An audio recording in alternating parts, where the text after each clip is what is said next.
네, 이번 대책은 급작스러운 측면이 있습니다. 지난주만 해도 정부는 집값이 아직 덜 떨어졌다고 했습니다.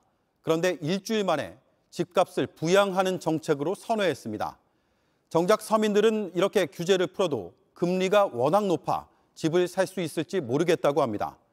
현금 부자들에게만 집 한 채 더 살 기회를 준 게 아니냐는 우려가 나옵니다. 장서윤 기자입니다. 원희룡 국토교통부 장관은 지난주 국정감사에서 아직 폭락 국면은 아니라며 집값이 더 떨어져야 한다는 취지로 말했습니다. 전국적으로는요 50% 가까이 오르고 지금 한 6%가량이 평균 가격이 내렸습니다. 7% 내리는 게 폭락이라고 생각지 않습니다. 지난달 추경호 경제부총리 역시 15억 초과 아파트에 주택담보대출을 해주는 건 검토하지 않고 있다고 선을 그었습니다. 부동산 전문가들은 정부가 가격 안정에 방점을 두고 있는 것으로 봤습니다.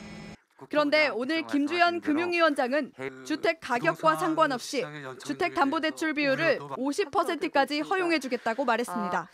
15억 원 넘는 아파트를 살 때도 대출을 받을 수 있습니다.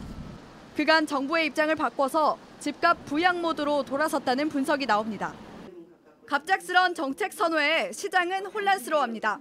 대출 금리가 워낙 높은 상황이라 서민들이 실제로 집 마련을 할 수 있을지 실효성도 의문입니다. 10억짜리 아파트를 사기 위해 대출 금리 6%로 5억 원을 빌리는 상황을 가정해봤습니다. 애초 5억 원의 현금이 있어야 하는 데다 30년간 매달 300만 원 정도의 돈을 갚아야 합니다. 금리 오른 상태에서 또 집값이 하락한다는 생각을 하면은 또 구매가 어려울 거라는 생각이 드니까 요즘 같은 때는 많이 움츠려드는 게 분명한 것 같고. 때문에 현금 부자나 이자 낼 능력이 있는 고소득층에게만 집 살 기회를 늘려준 게 아니냐는 비판도 나옵니다.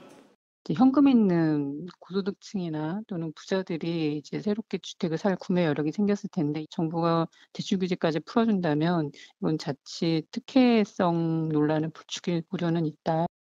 JTBC 장서윤입니다.